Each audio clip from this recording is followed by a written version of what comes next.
अस्सलाम वालेकुम। Electric potential. Suppose दो पैरेलल प्लेट्स हैं, एक के ऊपर पॉजिटिव चार्ज डिपॉजिट है और एक के ऊपर नेगेटिव चार्ज डिपॉजिट है, और इन दोनों प्लेट्स के दरमियान इलेक्ट्रिक फील्ड डेवलप हो रही है।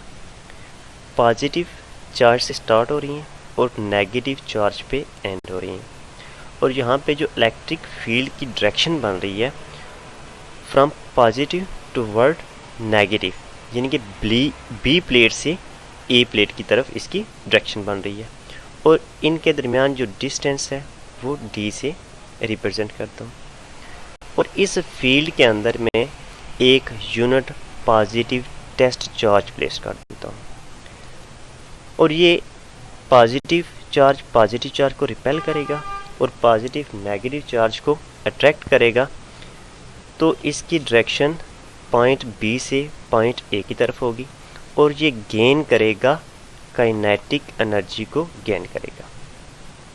ऐसे ही जैसे ये अर्थ सरफेस है और एक ऑब्जेक्ट यहाँ पे प्लेस है, जब ये डाउनवर्ड नीचे की तरफ मूव करता है तो ये गेन करता है काइनेटिक एनर्जी। अगर इसको मैं और ऊपर लेके जाऊँ तो ये पोटेंशियल एनर्जी गेन करेगा। जब ये पोटेंशियल एनर्जी गेन करेगा तो इसका मतलब है कि अगर ये अर्थ सरफेस पे हो और यहाँ से उठा के मैं अगर इसको यहाँ पे लेके जाना चाहता हूँ तो मुझे कुछ ना कुछ एक्सटर्नल फोर्स अप्लाई करनी पड़ेगी, तब ये ऑब्जेक्ट ये सर्टन हाइट अटेन करेगा। अब इलेक्ट्रिक फील्ड के केस के अंदर भी जब इस चार्ज के ऊपर एक फोर्स लगाई जाएगी इस डायरेक्शन में ऑपोजिट टू इलेक्ट्रिक फील्ड के, इस फोर्स को हम एक्सटर्नल फोर्स का नाम दे देंगे, और ये F फोर्स होगी, F is equal to ma, और a हमारे पास एक्सेलरेशन है। अब जब किसी ऑब्जेक्ट के अंदर एक्सेलरेशन होगा तो उस वक्त वो इलेक्ट्रोस्टैटिक इक्विलिब्रियम की कंडीशन को सेटिस्फाई नहीं करेगा। ठीक है, इलेक्ट्रोस्टैटिक इक्विलिब्रियम ये है कि या तो चार्ज रेस्ट में हो या फिर वो यूनिफॉर्म वेलोसिटी के साथ मूव करे, उसके अंदर एक्सेलरेशन नहीं होना चाहिए।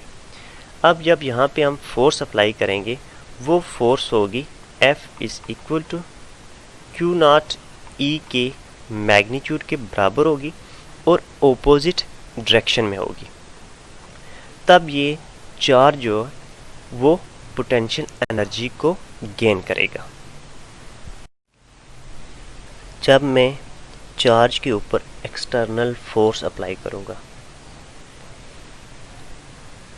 F एक्सटर्नल फोर्स अप्लाई की, जब एक्सटर्नल फोर्स अप्लाई करूँगा तो फोर्स की डायरेक्शन में ये यूनिट पॉजिटिव चार्ज भी मूव होगा, F dot D work done होगा यहाँ पे, और वर्क डन इलेक्ट्रिक फील्ड के अगेंस्ट होगा, ऑपोजिट सिमत में होगा। जब ये ऑपोजिट सिमत में होगा तो उस वक्त पोटेंशियल एनर्जी इंक्रीज होगी चार्ज की। So change in potential energy work done के इक्वल होगी, and U B minus U A को हम इक्वल लिखेंगे W A B equation 1, U A and U B potential energy at point A and potential energy at point B है। यहाँ तक हमने potential energy find की है कि वो वर्क डन के इक्वल होगी जब इलेक्ट्रिक फील्ड के अंदर एक unit positive test charge move करेगा अगेंस्ट द इलेक्ट्रिक फील्ड। अब हम फाइंड करते हैं पोटेंशियल डिफरेंस क्या है। Electric potential difference, the potential difference between 2 points A and B in an electric field। Potential difference दो पॉइंट के दरमियान इलेक्ट्रिक फील्ड में A और ये B दो पॉइंट है, सेम ऐसे जिस तरह ऊपर फिग बनी हुई है।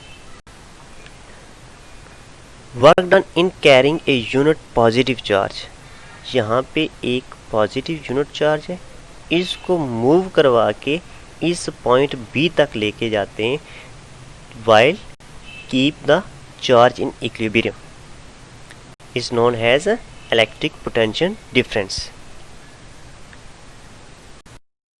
इलेक्ट्रिक पोटेंशियल डिफरेंस को हम मैथमेटिकली फॉर्म में लिखते हैं, del V is equal to work divided by Q naught और del V V B minus V A. V A potential difference at point A and electric potential difference at point B है। Put करते हैं, potential energy is equal to work done के बराबर है, तो यहाँ पे वैल्यू पुट करते हैं, del V is equal to del U divided by q naught. ये हमें इक्वेशन इलेक्ट्रिक पोटेंशियल डिफरेंस और पोटेंशियल एनर्जी के दरमियान रिलेशन बता रही है, और इसको हम ऐसे भी डिफाइन कर सकते हैं,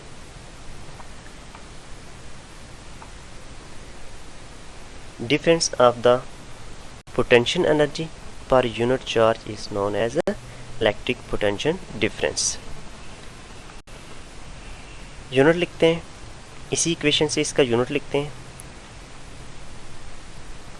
difference of potential energy joule और डिवाइडेड बाय क्यू कॉलम है, तो इसको ऐसे लिख सकते हैं, 1 volt is equal to 1 joule divided by 1 coulombs. 1 joules को डिफाइन करते हैं,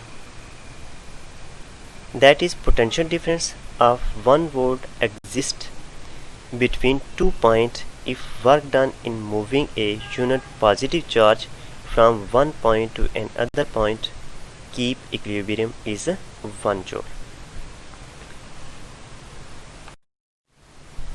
अगर हम वर्क डन को लिखते हैं W is equal to F dot D newton metre, और न्यूटन मीटर किसके बराबर होगा, जूल्स के बराबर। ये वर्क डन है ग्रेविटेशन फील्ड के अंदर। अब हम इलेक्ट्रिक फील्ड देखते हैं। इलेक्ट्रिक फील्ड के अंदर आपने फाइंड किया हुआ है कि V is equal to W divided by Q। Work find करें, W is equal to Q V।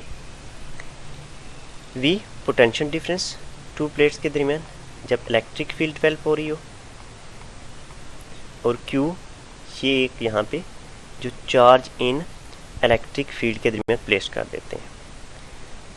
Charge का यूनिट क्या है,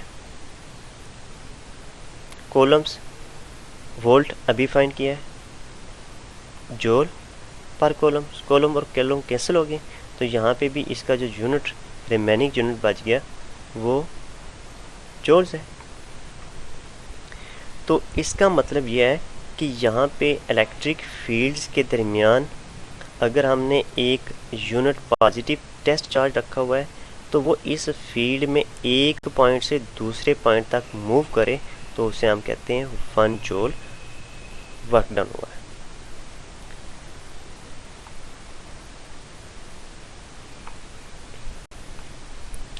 अब हम फाइंड करते हैं electric potential at a point, या एब्सोल्यूट पोटेंशियल भी कह सकते हैं इसको आप। Del V is equal to work done divided by Q naught, और डेल वी का हमें पता है V B minus V A की इक्वल है, और जब कोई पॉइंट हमारे पास इनफाइनाइट डिस्टेंस पे होगा तो वहाँ पे पोटेंशियल क्या होगा, ज़ीरो। तो वी ए पे हम पोटेंशियल ज़ीरो पुट करते हैं। Remaining terms V B is equal to work done divided by Q not.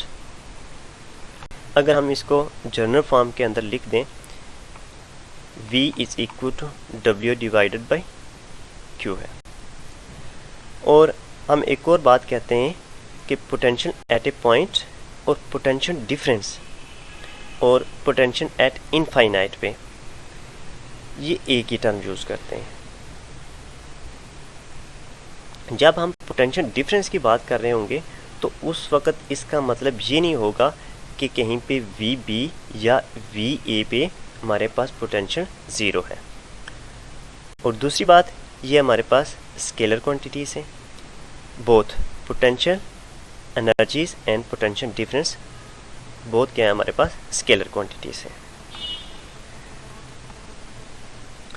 Both potential and potential difference are scalar quantity, work done scalar quantities है और charge भी हमारे पास scalar quantities में। Thank you.